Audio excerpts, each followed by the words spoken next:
Hello, मैं doctor Shankar Bhanushali बोल रहा हूँ अपोलो हॉस्पिटल्स नवी मुंबई से। आज हम क्रॉनिक लीवर बीमारी से पीड़ित रोगियों के लिए कुछ पथ्य अपथ्य के बारे में हम चर्चा करने वाले हैं। अगर आपको कहीं दर्द है या बुखार आता है, तो आप सिर्फ पैरासिटामोल नाम का ही दवाई लीजिए। ये पैरासिटामोल अलग-अलग ब्रांड्स में अवेलेबल है, जिसमें से है क्रोसिन, डोलो, कैलपॉल और बहुत से अलग ब्रांड मिलते हैं। आप दिन में 2 ग्राम से ज़्यादा पैरासिटामोल का इस्तेमाल ना करिए।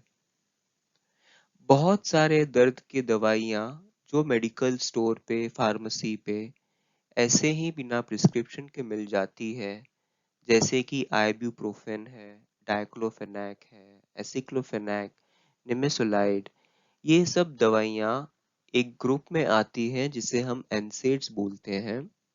ये सब दवाइयाँ लीवर सिरोसिस के पेशेंट में हानिकारक हो सकती हैं। इसीलिए आप अपने डॉक्टर के सलाह के बिना ये सब दवाइयों का इस्तेमाल ना करिए। अगर आपको पेट में दर्द होता है जो जकड़न जैसा है, तो आप साइक्लोपाम या बस्कोपान नाम का दवाई इस्तेमाल कर सकते हैं। कुछ एंटीबायोटिक्स है जिसका प्रयोग आपको नहीं करना चाहिए, जैसे कि अमीकासिन, स्ट्रेप्टोमाइसिन, जेंटामाइसिन। अगर आपको असाइटिस है, जैसे लीवर की बीमारी में पेट में पानी भर जाना, उसे हम अंग्रेजी में असाइटिस कहते हैं। अगर आपको वो है, तो आप कुछ दवाइयाँ जैसे कि इनैलेप्रिल, रैमीप्रिल, लोसार्टन, टेलमिसार्टन का उपयोग नहीं करना चाहिए। आप अपने डॉक्टर के साथ इस बारे में चर्चा कर सकते हैं। अपने डॉक्टर के सलाह के बिना आपको नींद की दवाइयों का सेवन नहीं करना चाहिए। अगर आपके डॉक्टर आपको एमआरआई या सीटी स्कैन करने बोलते हैं, तो आपको उसके पहले एक किडनी की जांच करनी चाहिए, जिसे हम सीरम क्रिएटिनिन बोलते हैं। बहुत बार एमआरआई और सीटी स्कैन करते हुए हमें एक नस में इंजेक्शन देना पड़ता है, जिसे हम कॉन्ट्रास्ट कहते हैं। ये कॉन्ट्रास्ट के कारण आपकी किडनी को हानि हो सकती है। अगर आपकी किडनी सही तरीके से काम कर रही हो, तो आपका क्रिएटिनिन नॉर्मल रहता है और ये बताता है कि हम कॉन्ट्रास्ट का दवाई दे सकते हैं। लीवर सिरोसिस के पेशेंट में सूजन एक आम चीज होती है। पैरों में सूजन होना, पेट में पानी भर जाना, जिसे हम असाइटिस बोलते हैं, ये सब एक लीवर के पेशेंट में होता है। सूजन कम करने के लिए हम कुछ दवाइयाँ देते हैं, जिसे हम डायरेटिक्स बोलते हैं, जैसे कि लैसिक्स, अल्डेक्टोन, लेसिलेक्टोन, डायटॉर। ये सब दवाइयाँ सूजन कम करने में मदद करती है। जो शरीर में ज़्यादा पानी जमा हो गया है, वह पानी को पेशाब में निकालने में ये मदद करती है। ये दवाइयाँ लेते वक्त हमें अपने किडनी की टेस्ट और इलेक्ट्रोलाइट्स जैसे कि सोडियम और पोटेशियम, इसकी जांच बीच-बीच में डॉक्टर के अनुसार करनी चाहिए, ताकि हमें इन दवाइयों का डोज एडजस्ट करने में मदद होती है। सबसे महत्वपूर्ण बात है कि आपको कब्ज नहीं होना चाहिए। आपको दिन में कम से कम 2 से 3 बार पेट साफ होना चाहिए। यह बहुत ज़रूरी है। अगर आपका पेट साफ नहीं होता है, तो आपके डॉक्टर आपको कुछ दवाइयाँ लिख के देंगे, जिसे हम लैक्सेटिव्स बोलते हैं अंग्रेजी में। उसके अंदर लैक्टुलोज होता है, जो कि पेट साफ करने में मदद करता है। लैक्टुलोज वाले सिरप बहुत से अलग-अलग ब्रांड्स में अवेलेबल है, जैसे कि डुफलेक्ट, एविक्ट, लूज और बहुत सारे।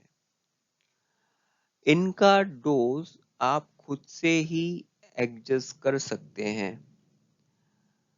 इनका डोज अलग-अलग पेशेंट में अलग-अलग हिसाब से होता है।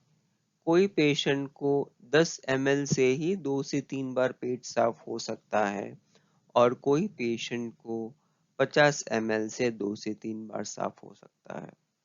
तो ये सभी दवाइयों का डोज आप खुद से ही एडजस्ट कर सकते हैं। जैसे-जैसे आप ये दवाइयाँ लेते हैं, आप अपने अनुसार सीख जाओगे कि पेट साफ करने के लिए आपको कितने डोज की ज़रूरत है।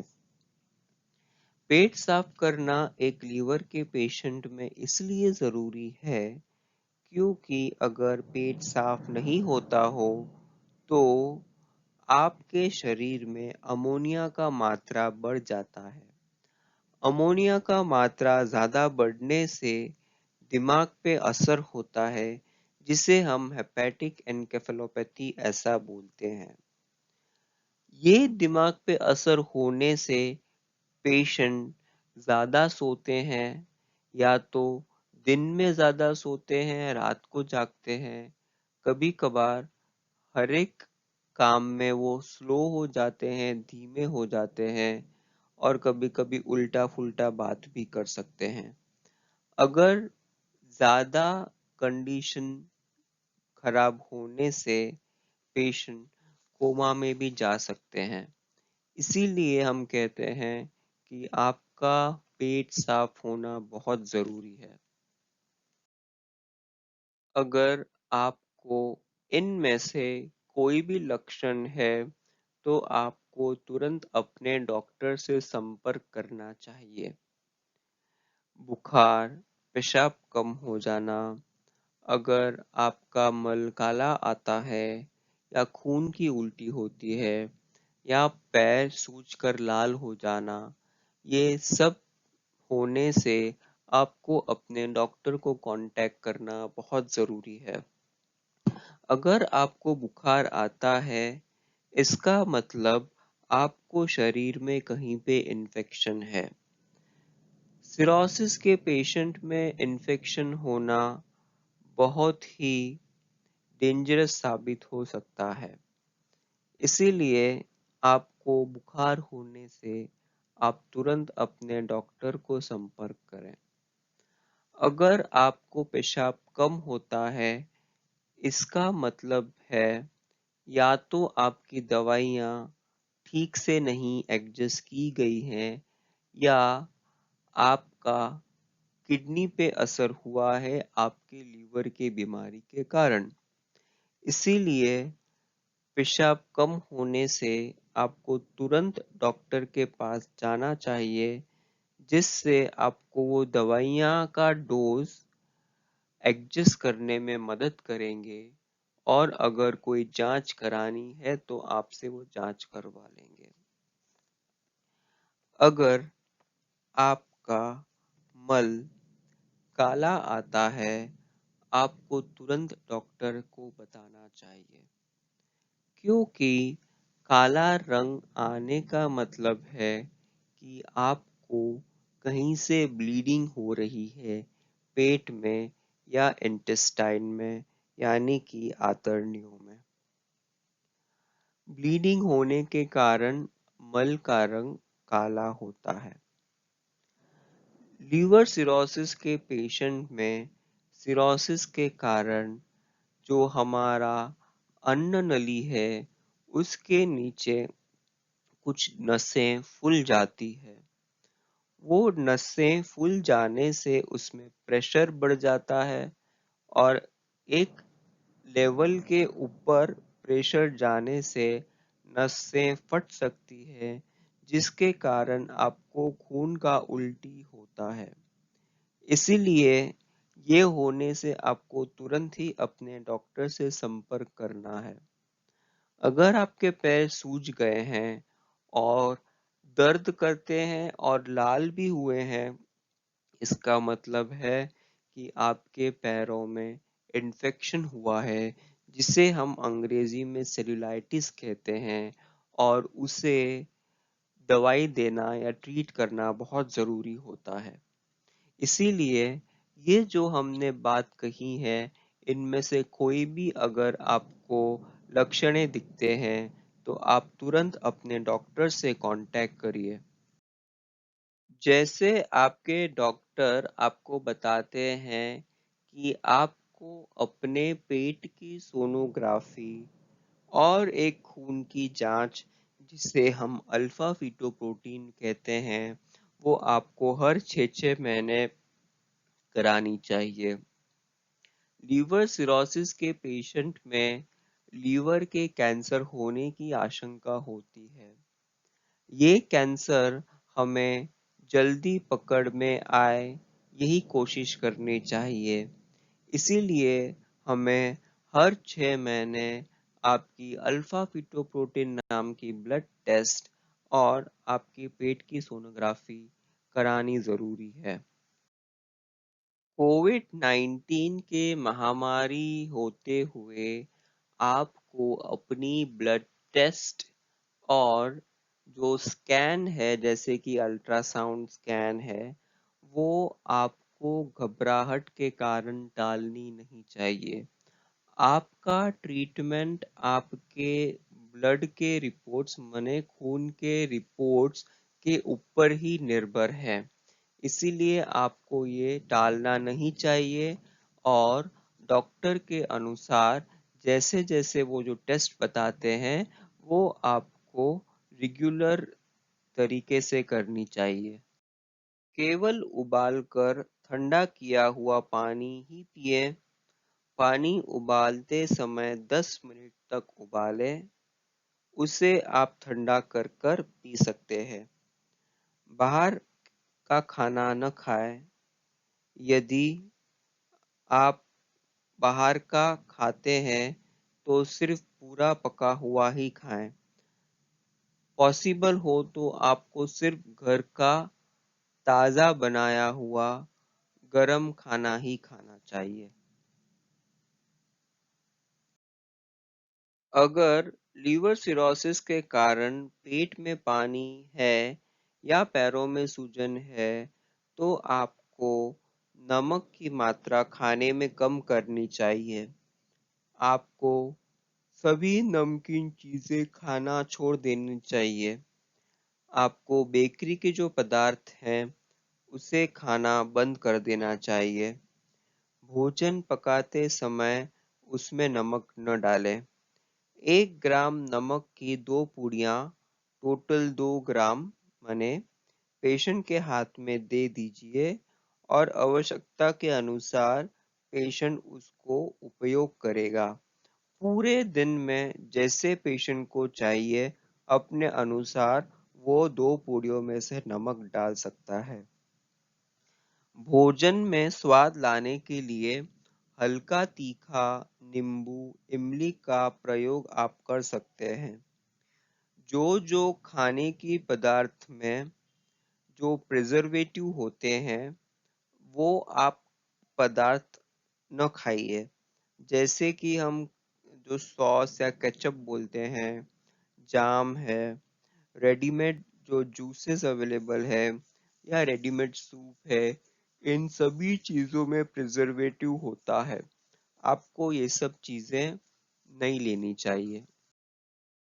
बेकरी के पदार्थ जैसे कि केक, ब्रेड, बिस्किट्स, ये सब आपको नहीं लेने चाहिए। बहुत लोगों को लगता है कि बिस्किट्स में सिर्फ नमकीन बिस्किट्स ही नहीं खाने चाहिए, बट ऐसी बात नहीं है। जो बिस्किट टेस्ट में भले ही मीठे लगते हो, बट उसमें भी काफी मात्रा में नमक होता है, इसीलिए आपको वो बिस्किट भी नहीं खाने चाहिए।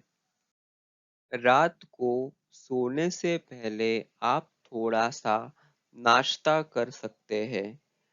लीवर सिरोसिस के पेशेंट में रात को शुगर कम होने की आशंका होती है, इसीलिए हम आपको सलाह देते हैं कि रात को सोने से पहले कोई हल्का नाश्ता जैसे कि सोया मिल्क आप ले सकते हैं। अगर आपको डायबिटीज है तो हम कुछ चुनिंदा दवाइयाँ ही पसंद करते हैं लीवर सिरोसिस के पेशेंट में, जैसे कि ग्लिप्टिन हो या इंसुलिन हो। ये आप अपने डॉक्टर के साथ चर्चा कर सकते हैं। आप कोई भी सर्जरी, बड़ी या छोटी सर्जरी हो, ये आप अपने डॉक्टर के सलाह बिना न करवाइए। छोटी से छोटी चीजें जैसे कि दांत का कोई काम हो या दांत निकलवाने का कोई प्रोसीजर हो, वो आप अपने डॉक्टर के सलाह बिना न कराएं। अगर आपको हेपेटाइटिस बी नहीं है तो आपको हेपेटाइटिस बी की वैक्सीनेशन या लस ले लेनी चाहिए। आपको शराब नहीं पीना चाहिए।